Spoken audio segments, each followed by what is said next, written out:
A quick word from our sponsor. When you step into the role of a travel advisor, you're not just planning trips, you're building dreams. Joining Travel Edge Network gives you the tools to create unforgettable experiences for clients, all while designing a business that fits your lifestyle. Explore your calling with Travel Edge Network. Choosing a host agency can feel like an impossible task. How do you know which one is the right fit for you? Where can you go for solid resources, support, and transparency? At Uniglobe, we care as much about your business as you do. Our network is one of the most respected in the industry, and our partner relationships are second to none. Uniglobe advisors are treated like family, and we're invested in your success. Come see what we're all about at Uniglobe Travel Center.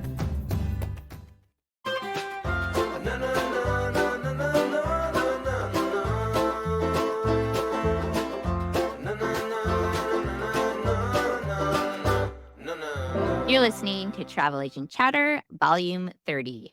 Travel Agent Chatter is an audio series produced by the team here at Host Agency Reviews each and every quarter. Today's guest got her start in the industry with the inside sales team at Travel Impressions.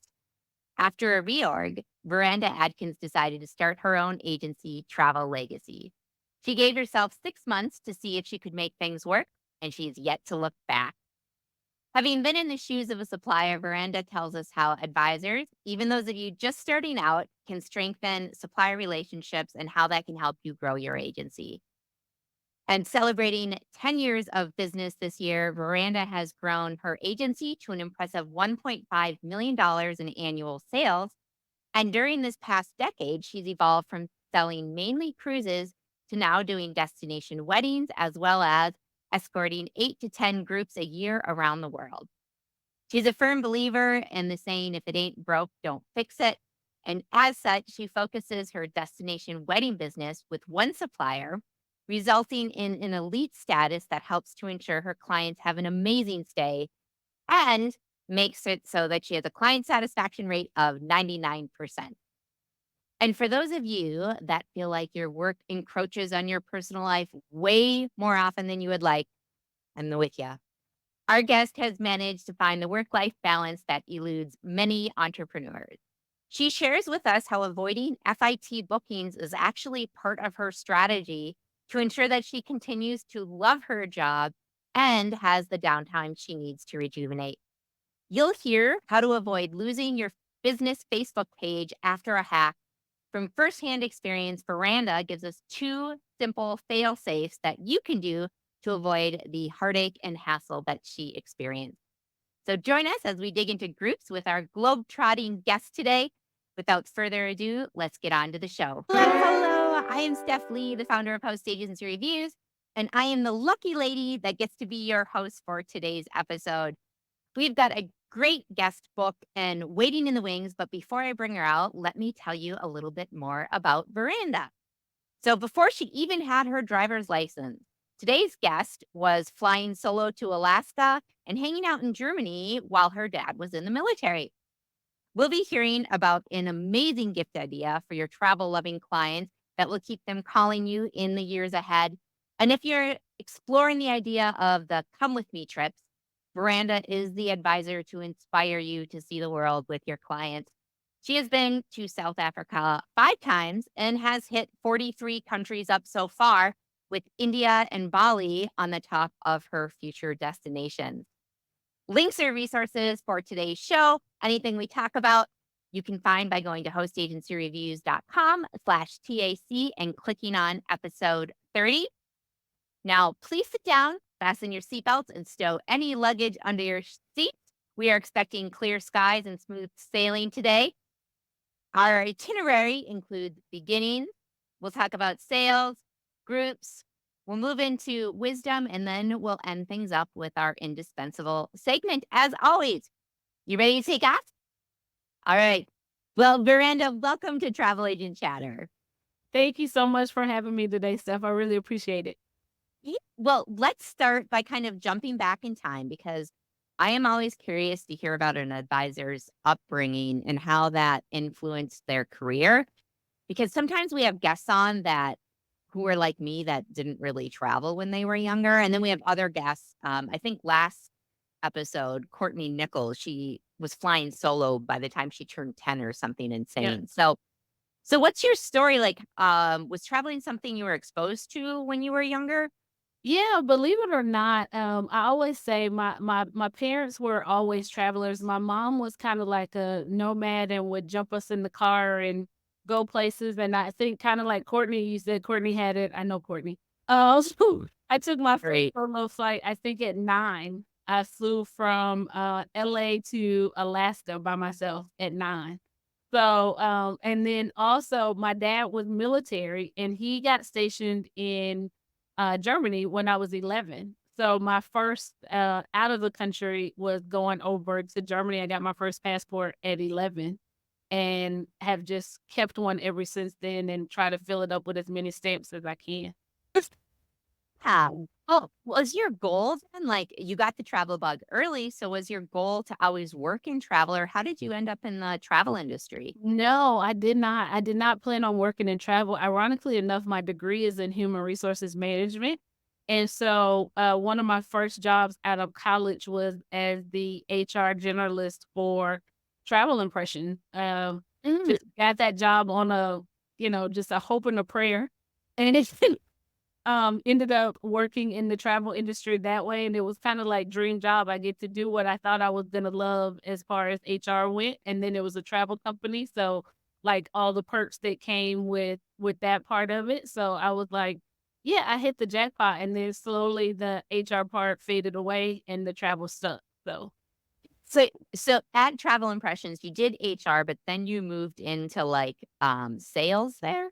I did. So there was a brief portion where I actually left Travel Impressions. A lot of people don't know that there used to be an Atlanta call center, and that's where Okay. I was living at the time. And so that call center closed right after 9/11, and took a couple years break from TI, happened to call someone because I was planning the trip and happened to call someone and they were like, "Hey, our this person just got promoted to VP and they're looking for somebody to be this manager of the inside sales team and handle all this stuff." And I called her. Her name's Barbie Groves. I know a lot of people know her in the industry. And she kind of called me and she's like, I won't be offended if you throw my resume in the trash because I know nothing about sales. And she's like, "Well, I think I can teach you the sales stuff, but it's kind of good that you already know the company because you worked here, you know a couple of people."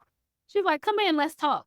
And we kinda went in and we just kind of figured it out and, she was doing her new VP stuff because she, was new to that role and figuring out all the stuff she had to do, and I was, like, new because this was the first time this role had been in the Atlanta office, so we were trying to figure it out, so we just she gave me a shot, and that was just, like, great because obviously that just changed the whole trajectory of how I stayed in the travel industry. Yeah. So how long were you in that position then? I was there for 9.5 years. Oh, wow. And Yeah, so then you decided to go off on your own?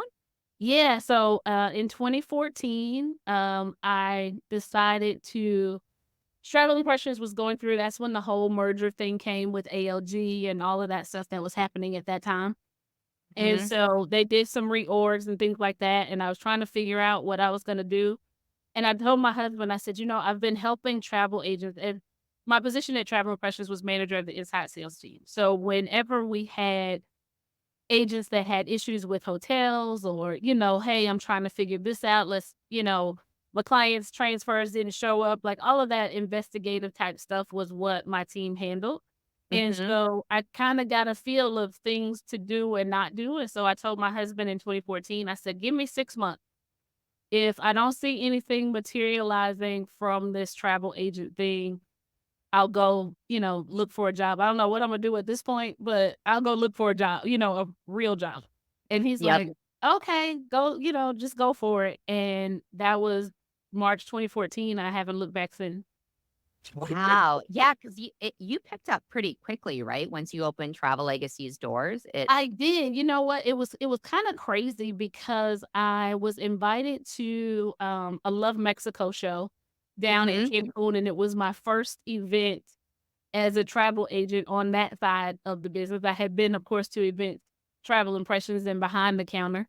And I went there, and while I was there, I got certified with Hard Rock Weddings, their WOW wedding certification to do destination weddings. And at the time, they used to give you a certificate for like a free wedding to kind of help you market and do stuff. So I got home and was like, hey, who wants to have a destination wedding? I got a great deal for you. And it was crazy because I never thought I wanted to do destination weddings at all. Yeah. And from that, I just started getting calls for destination weddings, and thankfully they haven't stopped. So That's amazing. We're gonna link to Love Mexico's website. They do an annual event that specializes in destination weddings. yeah. That's really great. Let's jump into our next section. I want to talk about sales. And this is, if I'm remembering correctly, the 10th anniversary of your agency. Absolutely. Yep. Yeah, so big congrats. Thank you. But when we spoke earlier, over over time, what you sell and how you specifically travel yourself has kind of evolved. So you started with a focus on cruises, and now you're specializing in planned groups, like come with me groups and destination weddings. So was this like a deliberate switch in your mind? Like, I'm going to change niches, or how did this happen? It was. So it became kind of like an evolution of just, everybody sees you traveling on social media and stuff like that. And everybody's like, "Oh, take me with you, take me with you." And so I started doing these escorted groups, and it was kinda like a vacation with Veranda type thing. So come vacation with me. You've been saying you wanted to go. Here are the opportunities. Here's what I'm doing. And then it also was like a personal thing for me because I came from the tour operator side and it was travel impressions. Of course, they're heavy Mexico, Caribbean. Since then, of course, their portfolio has expanded. But when I was there, we were heavy Mexico and Caribbean, so that was a lot of the places that I had gone. So Mhm. I just wanted to say like, "Hey, I wanna see more of the world," and I'm sure there's other people, and even my client is they were like, "Okay, I've been to Mexico, I've done, the Cabo, Puerto Vallarta, Cancun a couple times. Where else can I go?" So it was great to be able to say, "Hey, I put together these trips. They're a little bit more intimate. We're going out, we're gonna see the different cultures and just go to some places off the beaten path a little bit." Yeah, and not abnormal at all for people to evolve as they go on. And I feel like with clients, like you said, over time, most people don't want to go on the exact same. And you also switched because you started with cruises. And then you kind of had a stronger focus on Mexico and the Caribbean. And was that planned? Yeah, you know what? So because I started with cruises, it was funny. I talked about how my dad lived in Europe. So I had done a lot of Europe, but my first time actually going to Mexico or Caribbean was on my honeymoon. And Okay. so I took a 7-day cruise on my honeymoon. And so I kind of knew that I knew cruises, right? And so that's what I was selling the most of. And then I just realized people started to want to do something else. Like something more with like drinks included or just a little bit more. I don't like the pack, having to get off and get on every day. I just want to go somewhere and stay. And so I realized the prices were really similar between, some cruises and some all-inclusive stays. And so when clients were calling me, I was like, "Hey, I know you called me about a cruise, but let's think about XYZ. You could go down for 3 or 4 days and still spend the same amount of money." And so that was kind of how it just transitioned to from cruises to Caribbean and Mexico. It was just a natural type evolution there. So I don't know if it was necessarily a plan, it was just kinda organic. Yeah. And one of the tips that we've spoken about previously is that clients continue to book through you. And one of the things you've done is you've successfully kind of helped them elevate their experience from cruises to all inclusives and then to kind of these planned groups. Then that one of the things you do is you give them an upgraded option. And then because when you look at 2 numbers and you see, oh, $4,000 and $5,000, people will be like $4,000 or most people Right. will. But you break it down in a way that really resonates with the travelers so that they often choose the enhanced trip. So instead of like, if you were giving a quote of $5,000 and $4,000, and you say $5,000 is the upgraded 5-star experience, how would you pitch that? How do you pitch that $1,000 jump to your clients in a way that they embrace it? Yeah, so one of the big things that I think people have an expectation of what they want. They may not know the price or what things cost, but in their mind they're looking at everybody on social media, and that's kind of the expectation that they want when they travel. And I know as travel advisors, we're fortunate enough to be able to travel several times a year, but most of my clients take one, maybe two, big vacations a year. And so Mhm. I'm always like, I want to maximize your dollars. I want to make sure that you leave here with this phenomenal experience if you're only going to take this one vacation. So I just kind of ask them the general questions like, hey, are you, like I'm a bathroom person when I travel. Like a shower is a huge thing for me. Like if you give me a great shower, I will stay in there all day. But so, like, that's important. Like, what does the bathrooms look like? What is the full dining experience about? Like, people are foodies. I'm not a foodie. I'm a chicken finger and french fry type girl. It's fine. But people are foodies when they travel. So, hey, do you want to be able to have a la carte reservation type restaurants? Or are you okay with going to a buffet? And most people are like, well, I don't eat buffets. Okay, well, that takes out that part of that. And then also, I'm not a huge drinker. I don't know a lot about alcohol and things like that, but people who are drinkers wanna know, like, "Hey, if I drink this brand at home, that's the brand I wanna have." So it's like, "Okay, well, that hotel doesn't have the premium top shelf brands that you're talking about, but this one does." And so usually Mhm. most of my clients are planning their vacation, about 10 to 12 months in advance. And so when you show them like, the cost difference may just be 100 or $200 a person to have that elevated experience that they want, they're like, oh, well, that's only gonna cost me an extra, 25, $30 a month, and I'm gonna have this great experience. Then they're more willing to pay it when you show them that instead of just showing them a picture and a price. Because of Mhm. course pictures can be deceiving. You don't know what the experience is gonna be like. And when you can break it down and actually tell them the difference, that is what makes them say, "Okay, I'm gonna pay that money to get what I want."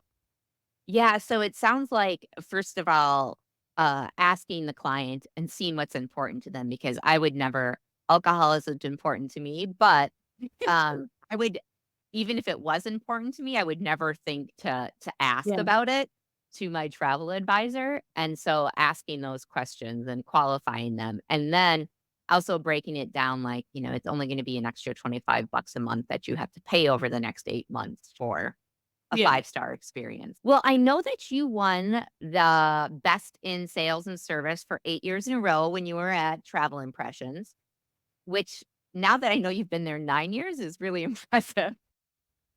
Well, it was our sales team collectively. It wasn't just me. It was our entire sales team. It's still really impressive. That's because you guys were, like, a new team, right? Like, it hadn't been in Georgia before?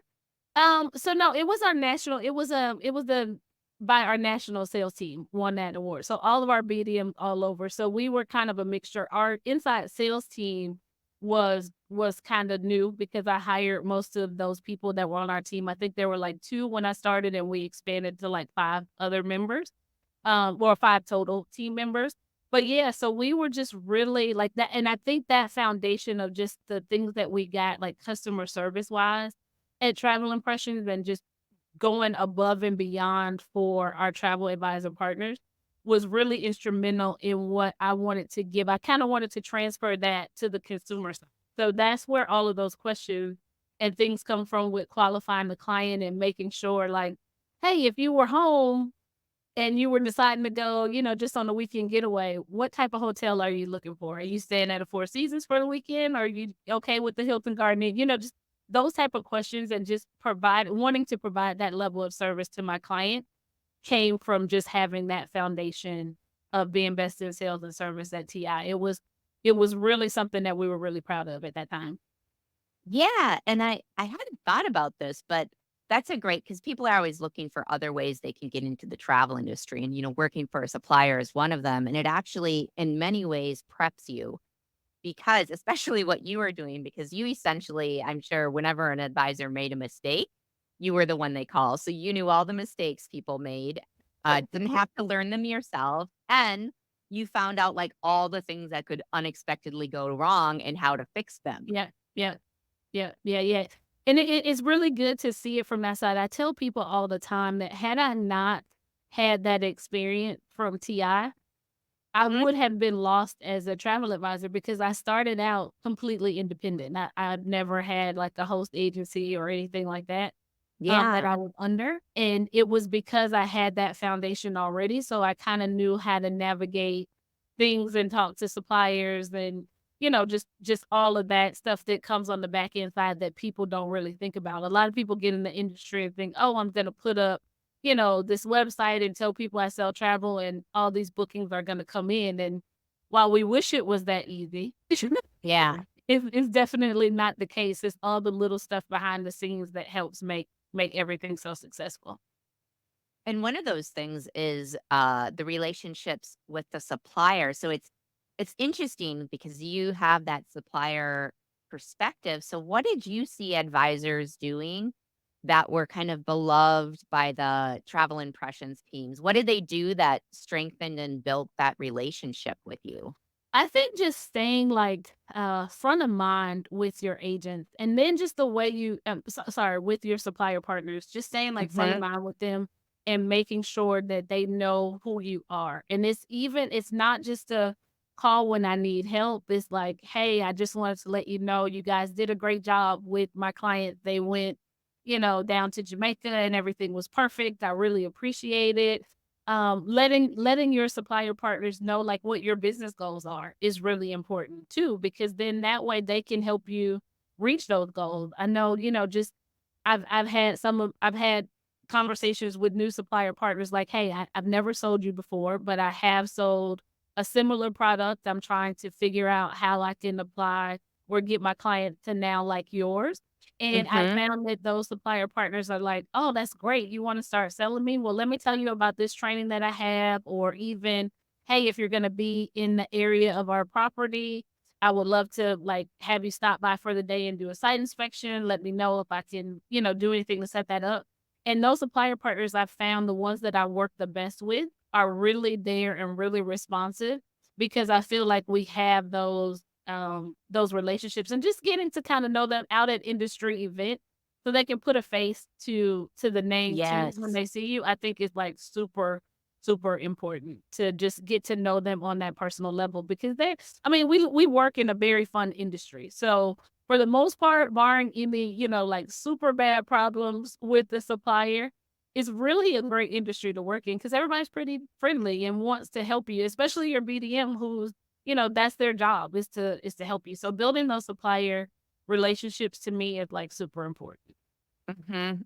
Agreed, and it's easy to overlook, and it's something that takes, I think, conscious effort because the BDMs, even if they're really great, they have a lot of They advisors do. that are They in their do. territory, and so it's really up to you to build that relationship and stand out. You can either it's harder if you don't have a lot of sales, and that's why you have to make more of a conscious effort. Yeah. And I Well, tell people are always like, "Oh, I don't want to bother my BDM." And I was like, they have a job because of you. So bother them. Like it's usually not a bother. But yeah, okay. You're gonna ask me something else. I'm sorry. no, that's okay. That's a great tip. Well, I was gonna do a little mini bragging for you. You mentioned that your complaint rate is less than 1%.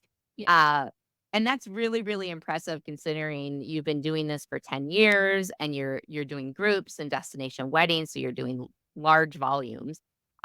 What do you find is your secret sauce to closing sales and having happy clients that don't complain?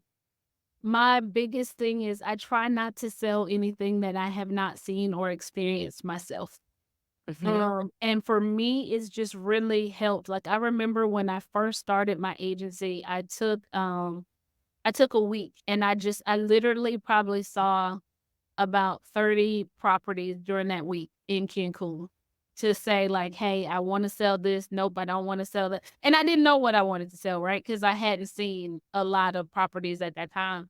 But it to me, it I think it helps me to be able to tell that client, "Hey, so at the Italian restaurant, they were a little slow, but the food was amazing. Make sure you get this wine with, the lasagna or whatever it is that you're getting. Like all of that stuff kind of helps the client and it especially when I'm traveling with somebody and I'm going back to a place that I've been before, it just gives me such credibility because my clients are like, oh my God, like I got off the plane and we had like meet and greet service in Dubai with one of my suppliers and he hugged me. Like he'd only met me one time, but he hugged me and it was like, oh my God, it's so good to see you. And my clients were like, whoa, like she comes that often that he knows her. So I think just having that insider information and just having experienced what I sell makes a Mhm. different um with clients because then that way you can again with asking those qualifying questions of your client, you know where to put them because you've already experienced it yourself. You can tell them this is what's going to happen. And I think it just helps avoid complaints at the end of the day. Mhm. And you do have those really strong relationships because you're so cognizant of, um, some people book with multi different vendors, and you try to be really specific on who you're booking with because you're building those relationships, you really know those properties. Yeah, I'm a if it's not broke, don't fix it type of girl.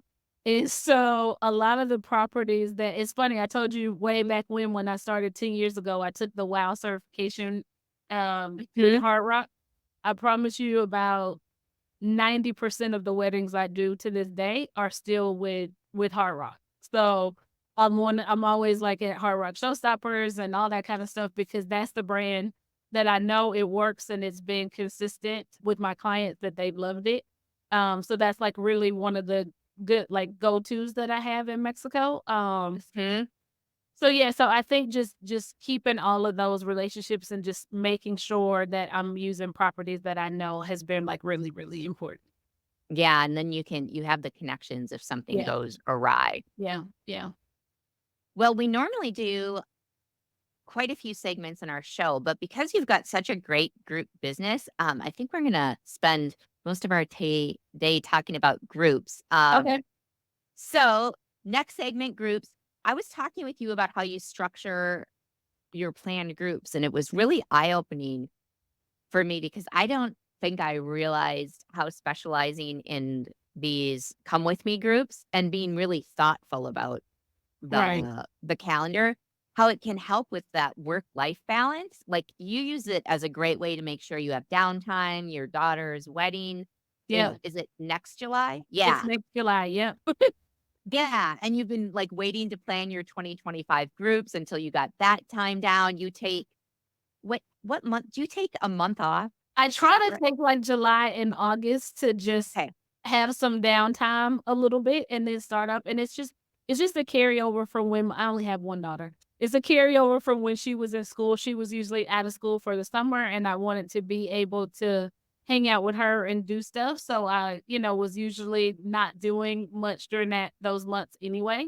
And so I've kind of structured my schedule to be the same way. And it is great because you can, plan to be in places in the right seasons and, when you want to go and just kind of even planning as far as like when payments are due. Like I'll know if I'm gonna be out of the office that day, like, oh wait, don't schedule even my hair appointment. Like don't schedule a hair appointment this Friday because payments are gonna be due. You're gonna have clients call in, you're gonna do, have things to do. So you can be really flexible in your schedule that way. So it's just been great to be able to just plan out those escorted trips. I put them out about a year to maybe a year and a half, some destinations that may be a little bit more pricey. I put those Mhm. out and just let people know, hey, this is where I'm going next year. Hop on one and let's get our passport stamped. Yeah. Well, it's funny because our last episode with Courtney, she does destination weddings and she only does, one destination. She's also very, I don't know why I didn't think of this with her, but she only does one destination wedding a month, like that's traveling that month. And she takes all of December off. So like these groups are a great way to do that. I think it's important for advisors to like think outside the box. You can put limitations on it so that you have the lifestyle you want.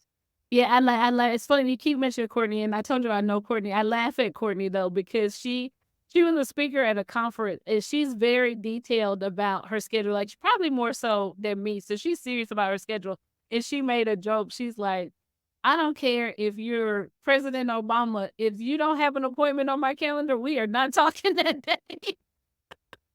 So I'm glad I got an appointment with her. yeah, yeah, yeah, yeah. If you make an appointment, you're fine. She's gonna show up. She's gonna be there. Everything's gonna be great. But she's really even like her email, her reply email is like very detailed about everything. So I aspire to be like Courtney. Well, her episode, it made very clear that she's like into the details and Yes, absolutely. SOPs. And yeah, I got that. Absolutely.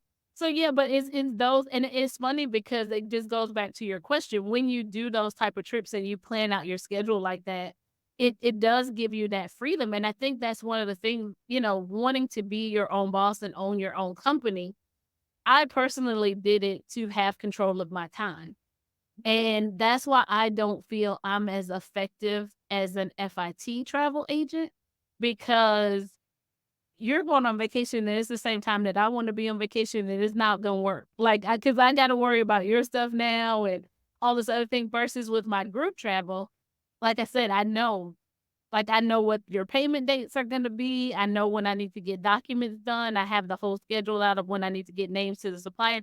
So I can like plan out my life for a year in Yeah. advance. And that is important to me. Now, of course, other things come up and people contact me for other one-off birthday groups and stuff like that, but that's not anything that I have to be at or be so, meticulous about. And so that kind of helps me just like plan my life better. But there's a lot of arguments people would say back to, I think, in the industry or like with other owners, and they would say, "Oh, but you can just hire an assistant to take care of all that and do the bookings." And what's your thought on that? So I definitely need an assistant or maybe assistants with an S. I definitely agree with that. But I also believe that one of the great things about working with me at Travel Legacy is actually working with me. I firmly believe that I could tell you everything that I do. You could go start your travel agent, and Steph's travel agent is going to be way different than Veranda's. Like even having, going back to Courtney, the conversation that she, the way she does things and the way I do things, we kind of do similar with the groups and the weddings and all of that, but it's just a different sauce. And so I think even having assistant to handle stuff, I still Yeah. think people want me. And I know there's ways, definitely processes and procedures where people actually can get you and not your Yep. assistant to handle things. So it's a balance, and I'm trying to figure out how to do that because I definitely need like I said, probably assistance with an S. Well, I think the takeaway from this is that it's your business. Like I always tell people, like everyone's going to run their business differently. You're going to get all sorts of different opinions on how to run it. Yeah. But like you said, you started your business so that you can have control of your life and do what works for And you. I'm a little bit it's funny because my family will probably say a lot of bit, but I'm a little bit of a control freak. And see, I have to, like, know what's going on, and I just feel like, I probably need therapy to let go of some s I like doing it, it's one of those things too where I actually like doing what I do. It's not the great thing is we can take days where it's like, "You know what?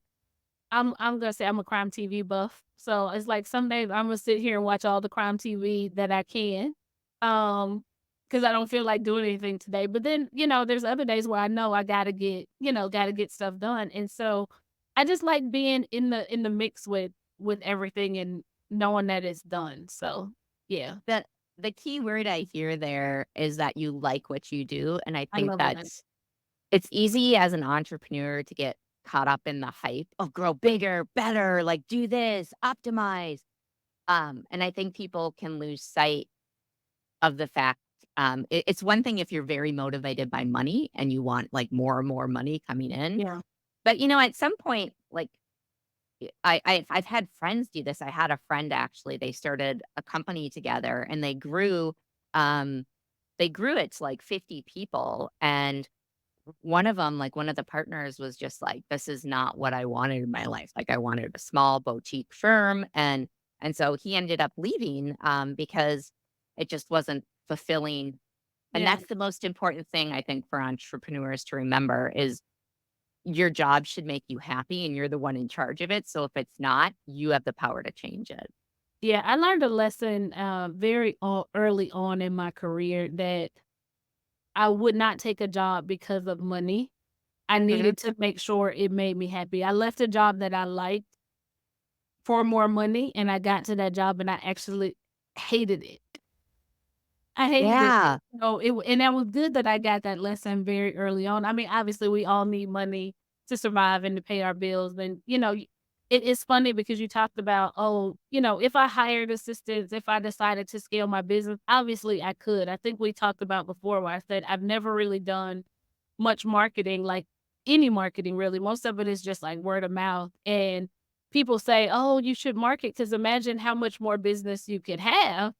And it's like, you know what? I'm okay. Like, not that I don't have aspirations and dreams to, everybody Yeah. should aspire to improve or do better than they've done in the past. But again, I'm not motivated by the money per se. So it's not like, oh, I got to be on this grind to get more money, more money. So, and I kind of like that. I think that's what makes what I do so enjoyable too. Yeah, exactly. Because they, after a certain amount, after your needs are met, there's not like money's not going to bring you much more Much happiness. more. I think like the studies say like, above $80,000 or something, people like their happiness level pretty much tops out there. So Yeah. Yeah. we'll be back in a moment after a quick word from our sponsor. What comes to mind when you envision your career in travel? When you're wanting to invest in yourself and build a strong foundation? When you're seeking out tools and resources that will set you up for success? Whether you're the slow and steady type or you're wanting to jump right in, Uniglobe wants to be your host agency. Our team of mentors and staff will help guide your journey. Our professional network will help empower your business. UTC advisors are treated like family, and we're invested in your success. Come see what we're all about at Uniglobe Travel Center. When you step into the role of a travel advisor, you're not just planning trips, you're building dreams. Joining Travel Edge Network gives you the tools to create unforgettable experiences for clients, all while designing a business that fits your lifestyle. Explore your calling with Travel Edge Network. Well, so you chatted on a little bit of marketing. So what's the largest group that you have booked so far? So I have a wedding coming up in October. It's almost like 180 guests. So that's probably like the largest like one-time group. But I have a group that I've been booking for years that's consistently about 90 to 120 people, and they travel every year that I escort. So that's probably the largest like consistent group that I've had. And how did this one plop on your lap without Uh, marketing? Actually, funny story. The person that leads this group or is my Pied Piper for this group was a club promoter in Chicago. And back when we started doing this group, he had like over 5,000 followers. That was like unheard at the time because this was probably 10 or 11 years ago, even before I had my own agency. And I was like, you have all these people on Facebook for us to market to. I don't have anybody to market to. Because I was just starting out, and I was like, what if we put this trip together? And so he and I have been doing this trip now for years, and we just take people to different countries. When we first started, we had a lot of first time travelers. Actually, it was his first time out of the country when we did the Cool. trip. It was his first time out of the country. And now he's like world traveler. But yeah, so that was actually how that group. I just called him and was like, "Hey, if I put this trip together, will you put it out on social media? Let's see who we can get to go." And it stuck. So we've just, again, like I said, if it's not broke, don't fix it. So we've just been doing it consistently year after year.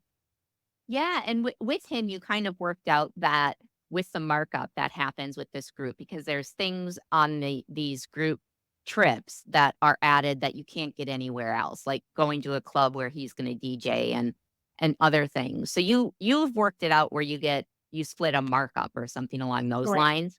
Okay, Correct. so there's Yeah. So we kind of put in, we add in excursions and of course transfers, but we'll have like an excursion that the whole group does. He brings different DJs. We'll have events at the venue or at the hotels. Like you said, he even he'll go down a couple weeks before the trip and talk to like club owners in the local market or just different places for us to go. He found last year we went down um to Loom, and he found this little like cenote spot like hidden off the beaten path, and he had the DJ in there, and it was like we had our own little private cenote with a restaurant. Like it was crazy. So cuz he doesn't meet any strangers, so he talks to everybody and found the spot. So just those experiences, so we're able to put the markup in there so that we're able to put that markup in there and people can't really price match it, because you can't price match an experience. And that's what I try to tell other agents, like build an experience for your clients so that when they're looking at apples to apples, there's no apple to compare it to, right? Like this is a bright, shiny red apple that I'm giving you, and you're looking at a little dull yellow A crab apple.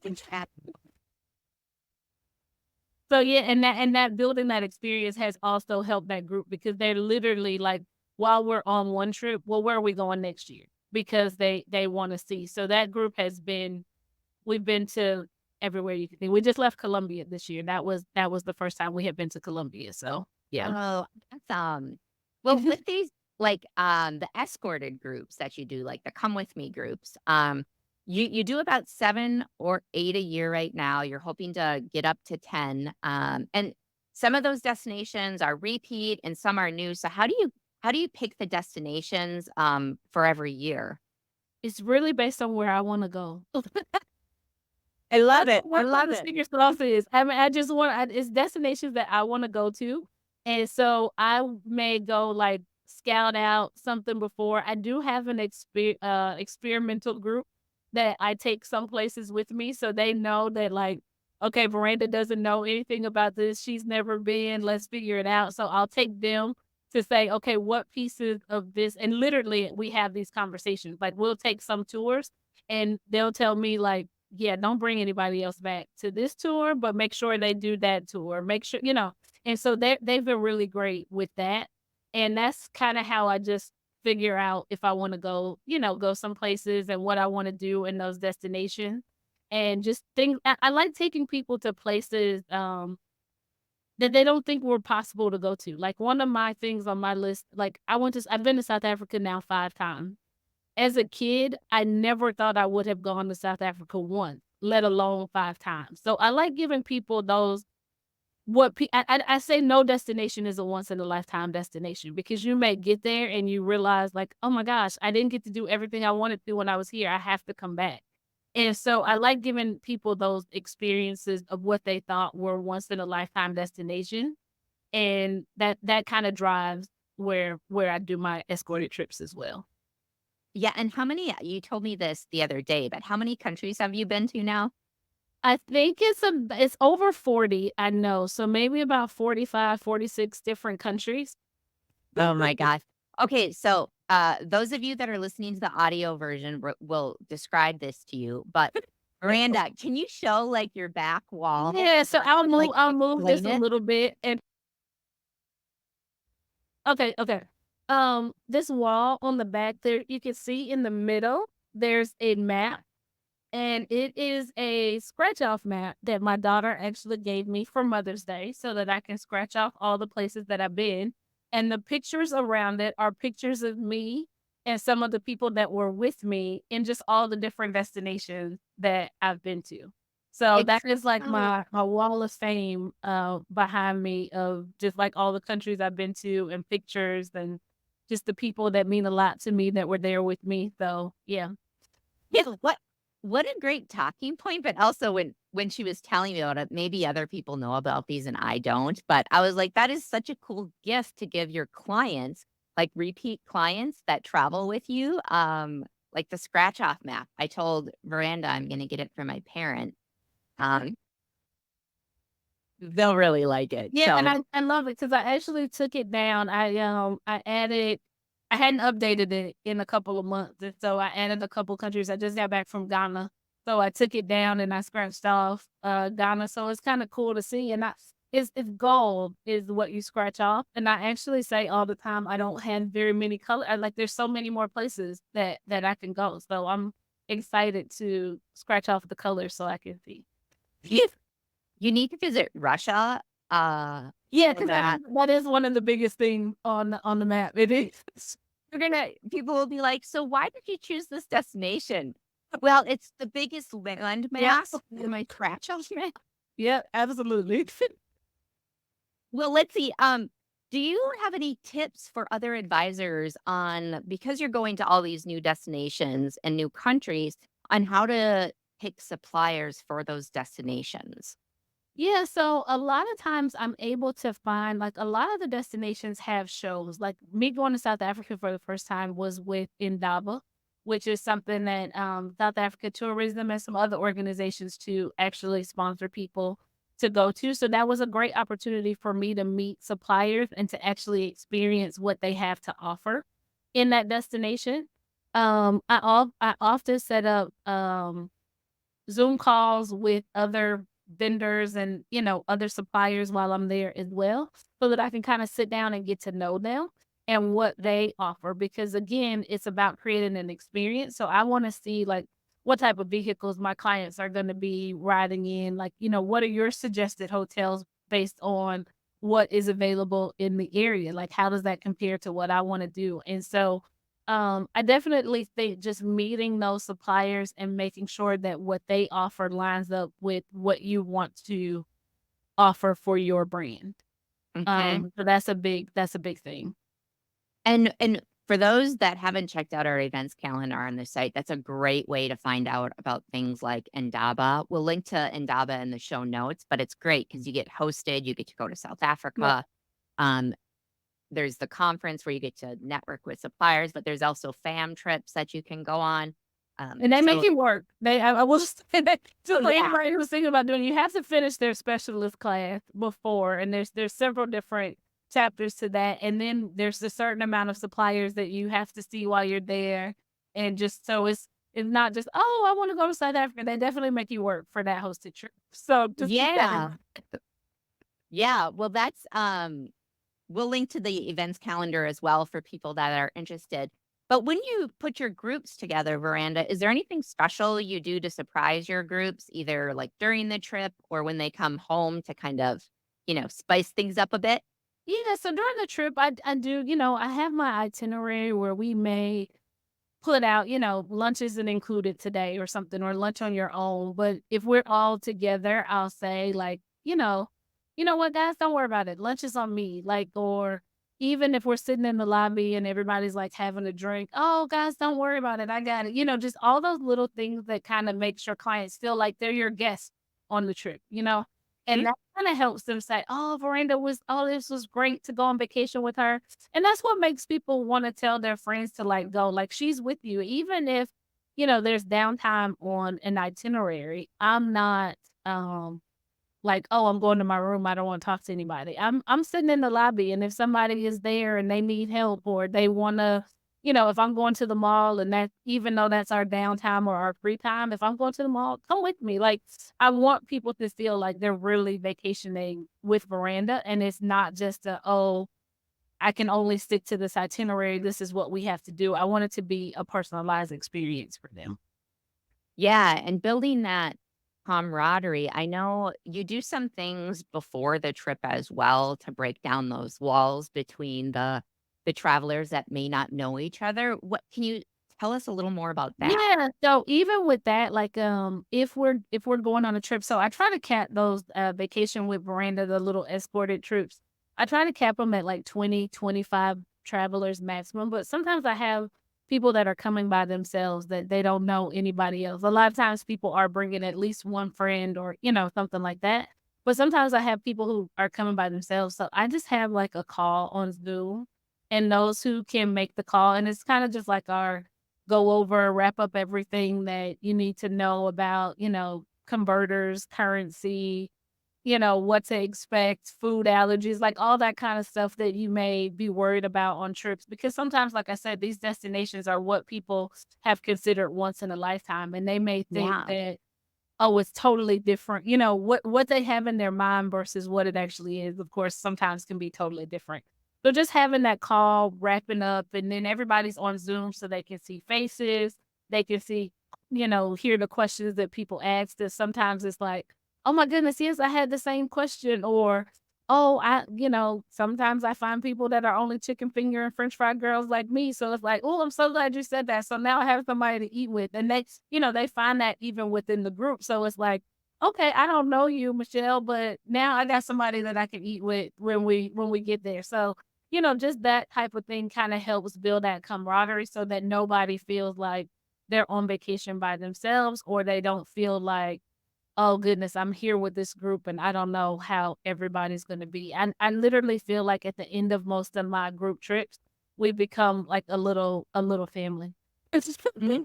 Well, that's the talent of a good group leader that can create that camaraderie and rapport between the different travelers, yeah. because it can be Yeah. challenging. Yeah, and that's one of the reasons I like to keep the group small too, so that we can, know, and I do have clients that come on my trips that I don't know. So it's like, okay, it gives me an opportunity to know their personality too. So I'm a pick up the phone person. Like I know a lot of now everybody does things through emails and text messages and stuff like that. I would rather pick up the phone and have like even if it's just like a 2 or 3 minute conversation with Mhm. somebody going on one of my escorted trips, because it just helps me get to know their personality. Text messages, email, the tone could be whatever's in my head, and that's not how they intended it at all.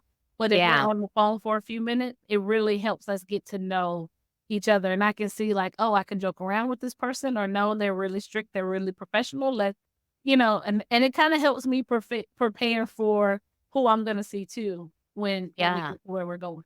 It's Yeah, and if you're for those that are listening in, if you wanna check out some other group experts, that we've interviewed in the past on Travel Agent Chatter that have some tricks and things that they do during their group trips to break down those walls, Lou Maggiore, I think she's volume 7, and then, volume 20 with Javon Harley are great ones to listen to, and we'll link to them. I know Javon too. She and I went to another. Yep, she and I were in Indaba together. Yep. Um Well, okay, so what's your thought process behind charging a small fee for destination weddings? Because I know that, like for you don't charge an extra fee for your vacation with Veranda groups, but you do for the destination weddings, and it's about $25 to $50 per person, depending on the size of the group. Yeah, So so everybody has process. different, has different fee structures and different ideas on what works best for them when it comes to charging fees. So I don't charge an upfront fee, and I just have to preface this to say that when I get in a room of travel agents, that's great conversation piece, because they're like, no, you need to charge a fee up front and you need to charge a fee on the back end. I am not an upfront fee person. Well, Mhm. I do put in like an extra, like you said, $25 to $50 a person, depending on the group. And for me, I just feel like sometimes that actually fares better for me, or fares better for me than charging that initial deposit, because sometimes the initial deposit can scare some first. I get a lot of first time travelers too. And Mhm. obviously destination wedding brides usually are first time destination wedding brides. So when they're worried about budget or fees, or, just all of that kind of stuff. So when they hear that they have to make this non-refundable deposit with the hotel, they got to put the deposit down for their room block.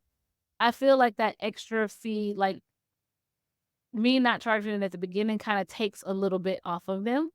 And it allows me to still make the money that I need to put the group together, but also just help strengthen that relationship. And it's really helped with referrals, because Mhm.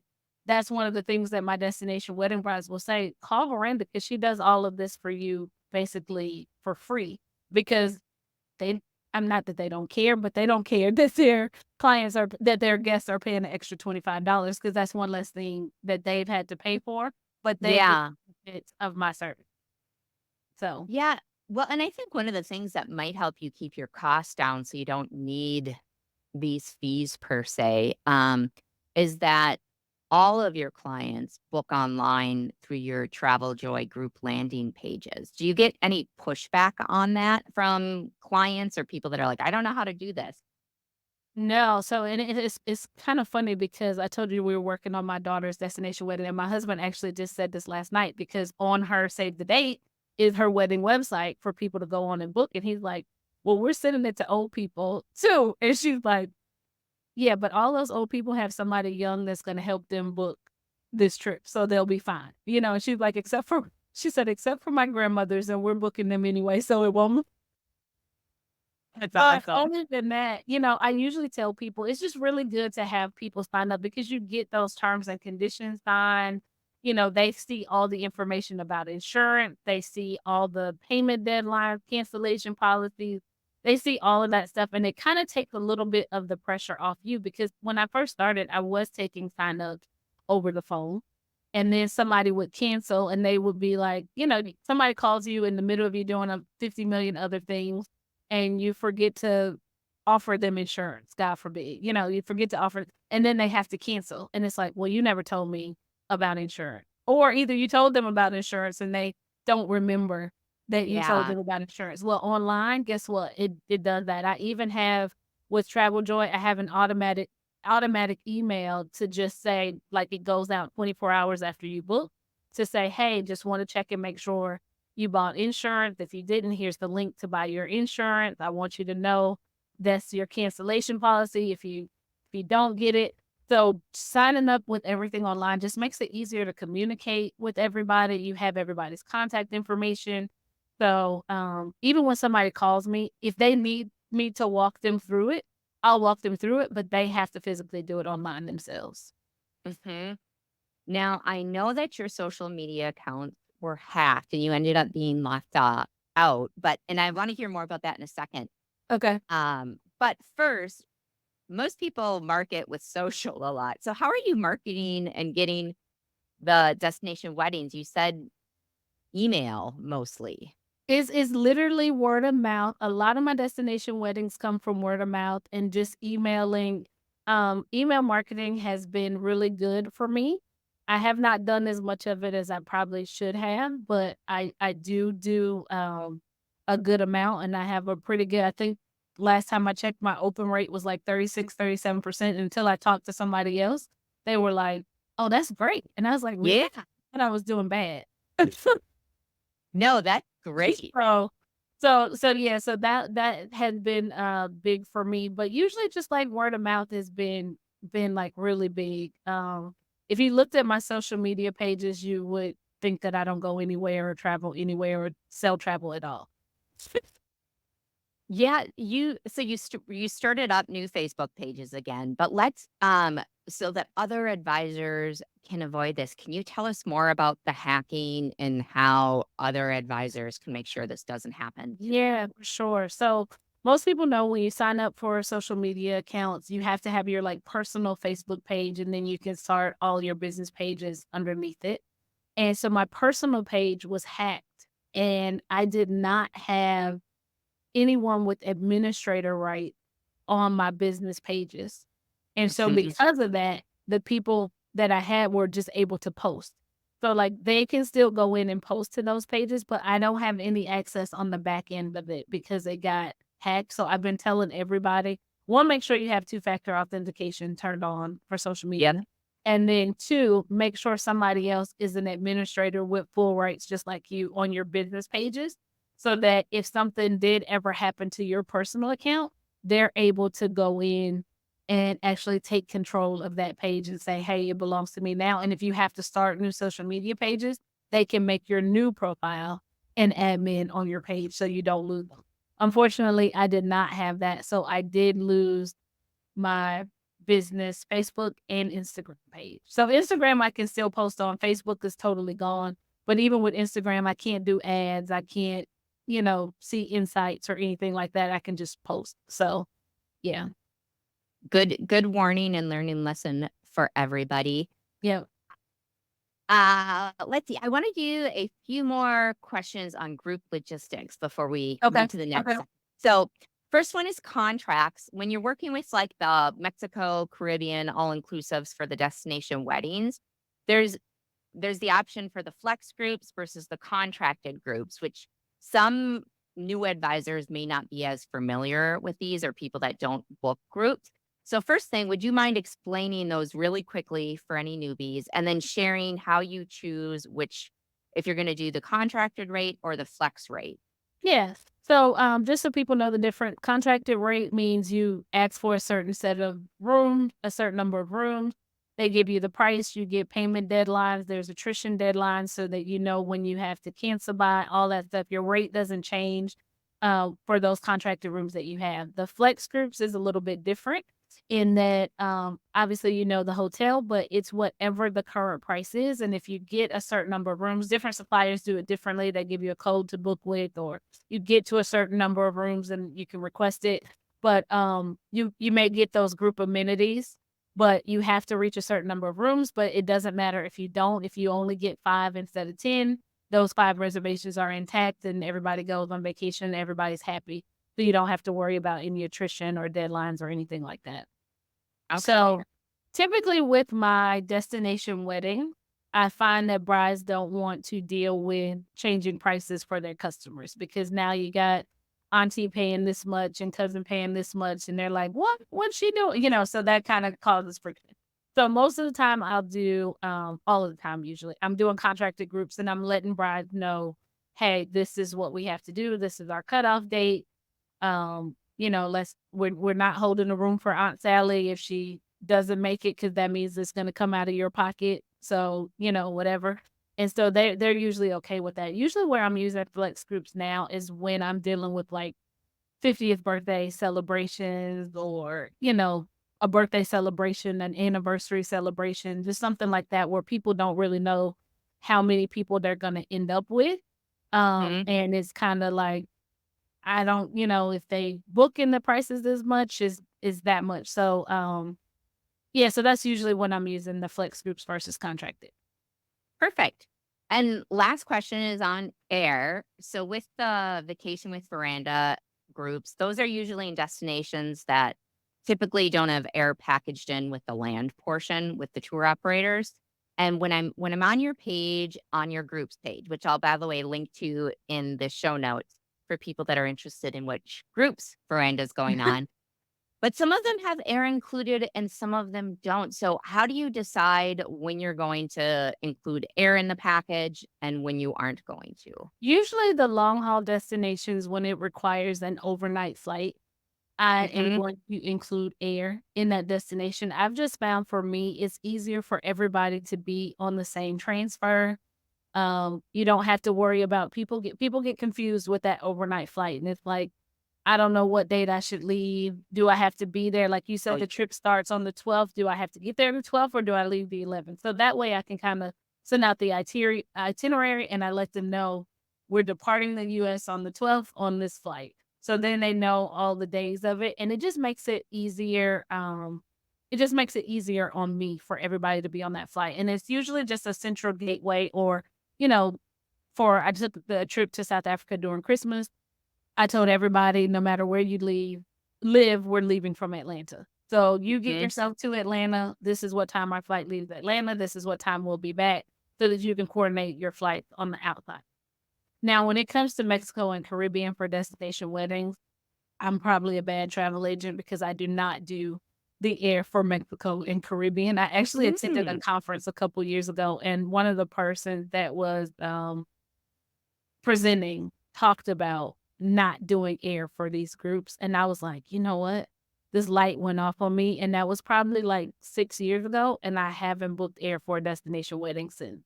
And it just makes my life a lot easier because I still collect everybody's transfer information, set up transfers, keep track of all of that stuff for you. But I found that, clients sometimes can be a little dependent on their agent. And so they'll be sitting at the airport and my flight got delayed. What do I do? Well, you're at the airport. I'm at home. So you should go talk to somebody at the counter if you're going. But people don't think about that. They think they have to call. And again, it's that work-life balance with me. Not that I don't want people to call me, but I don't want people to call me.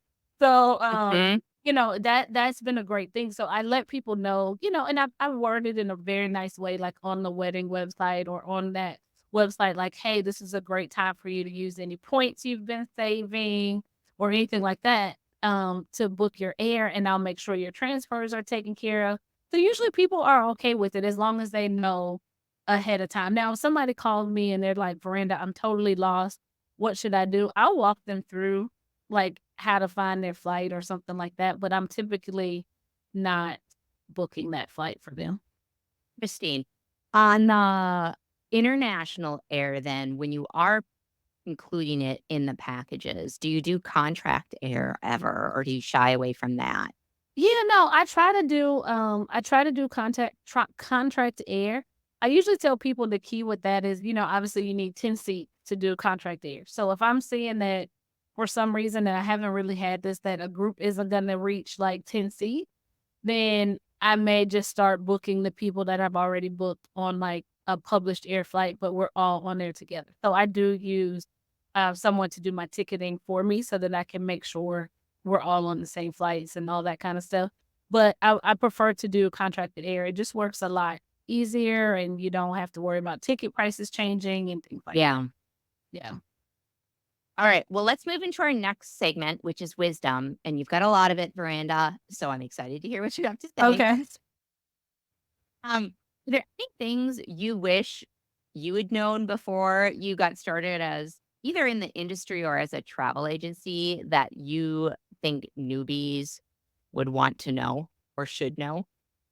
Um, I definitely think, a lot of times, and I hit on this earlier, is a lot of times people think I'm going to put up this website, I'm going to let everybody know that I'm selling travel, and people are just going to start booking all of this travel with me. And hopefully that happens for somebody. I don't know many people that it's happened for, but No. hopefully it happens for somebody. And I just want to tell people like it comes with learning. Definitely get as much knowledge as you can about the destinations and what you're offering because that's going to be super helpful in getting you clients because if a client's just looking at stuff on the internet and you're just looking at stuff on the internet, what benefit can you really be of them? So Mhm. that kind of is one thing. And then two, just make sure you're prepared that I always tell people travel agents don't get paid unless people travel. So again, when I told my husband, give me 6 months and see what happened, I still didn't have any money at that 6 month point, but at least I saw stuff down the pipeline like, okay, in 6 more months, we may have some money. So, I always tell people that just be prepared to, have some other source of income and make sure you can take care of yourself while you're building because it may not happen instantaneously if you're not getting a group that's traveling in the next month or a booking period. It doesn't have to be a group. If you're not getting something substantial that's traveling, within 30 days, it could be a while before you get some money. It's just And it's so true. For those that haven't checked out our industry reports, I'll link to those in the show notes, but there's a really neat graph in it that shows for over the years that someone's an advisor, how much they make. And it's definitely the first 3 years, um, things are slow, yeah. money wise. And then 3 to 5, it picks up. And then 5, people are Yeah, set. I was having a Good. conversation with another advisor a few months ago, and, even though it's July, I was me and her were talking, and it was like, as far as travel goes, for the most part, 2024 is over. Like, if you don't already have whatever on the books for 2024, barring the couple of last minute things that may come up, Yeah. you're done. Like, if you should already have stuff on the books for 25 and 26 if you still plan to be a travel advisor in the future. Yeah, no, exactly. It is. It's a lesson when you start your own company, especially when the payoff is so late after the booking, like it is in travel. You really have to learn how to budget and forecast, because the money is just up and down, and you have to figure that out. It's a challenge. Yeah, I talk about this destination wedding that I have. It's in October of this year. Literally, I started talking to this bride in March of 2023. So, Wow. And it's the end of October, so I won't see that commission until November sometime. So yeah, it's a long game. It is. Well, before we move into the indispensable segment that we always round and end things up with, you're the co-founder of ABTP, which is the Association of Black Travel Professionals. We're going to link to it in the show notes. But in the meantime, can you give us a quick overview of it and tell us, tell us about the really successful Ghana fam trip that ABTP just hosted too. Yeah, so back in 2020, Shantae Harrison and myself, she's the owner of Harrison's Travel in South Carolina. She and I spent part of COVID creating this organization, ABTP, and it was really just kind of out of necessity. She and I used to throw ideas off each other and ask questions to kind of help each other's business. And she would always say, because I came from the traveler side, oh, you have, I mean, from the travel supplier side, oh, you have so much knowledge that you can share with people, you should teach a class. And I was like, well, you wanted me to teach a class, let's do it together. And so Nice. so we kind of formed ABTP, and really our mission is just to just help travel agents grow and develop their business and learn not just the travel side of it, because of course our industry partners are great. Like if we wanted to do trainings on, whatever hotel or cruise line you're trying to sell, that's pretty easy to get a training on. But what we really wanted to focus on was like the business side of it, because we feel like that's what's lacking so much in the travel industry. People think, again, throw up this site, people are going to start traveling. But what happens when they do? What happens to their money? Do you have the right account set up? Do you have all of that? Do you have an accountant? Do you have legal things in place? So just that's kind of what we try to focus on with that part. But we also offer the educational travel stuff. So we did just take a 17 agent to Ghana in June. It was all of our first trip to Ghana. So very eye-opening experience. And we actually have several groups that have gotten booked just even from that fam trip last month. People are starting to book groups for 2025. So that actually makes us look good with the supplier that sponsored it. For sure. That's really impressive turnaround. Yeah. Well, let's move into our last segment, which is indispensable. We do it every time, and this is where we ask our guests what technology, book, or person has been indispensable to the growth of your agency. And then, Veranda, tell us who, what, when, where, book, technology, whatever, and why. You know what? It's crazy. So what I'm going to say is going to sound super, super cliche, and people are probably going to be like, yeah, right. She's just saying this. But the person that's probably most indispensable to my travel business is probably my husband, even though he's not in the travel industry. I talk to a lot of agents who don't have that support from their spouse or significant other in growing travel. And like I mentioned, it's months sometimes before you're going to get paid off of something. And then also being able, because I'm the person that wants to see everything, like he tells me all the time, you don't have to go on every trip. And I'm like, but I do.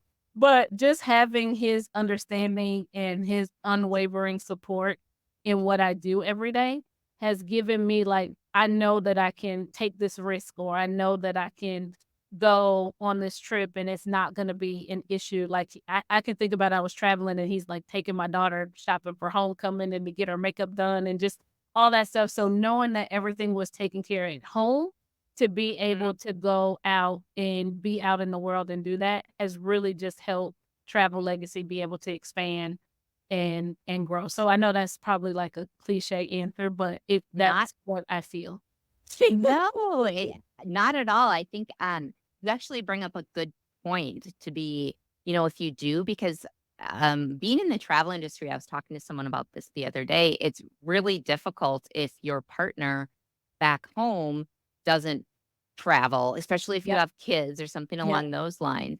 I mean, that's a lot of work that gets put on them. But I mean, it's a huge point that you bring up, to be really grateful for the partners that are the ones holding things down back at home. Yeah, and it's a huge, like, even the trust and just all of that goes along with it, because you're traveling with, and he does not. Funny story, really quick. I don't know if we have time, but I was just in Amsterdam at the Astor River Cruise Expo, and I fell like twice The second time I actually skinned my knee like I was 10.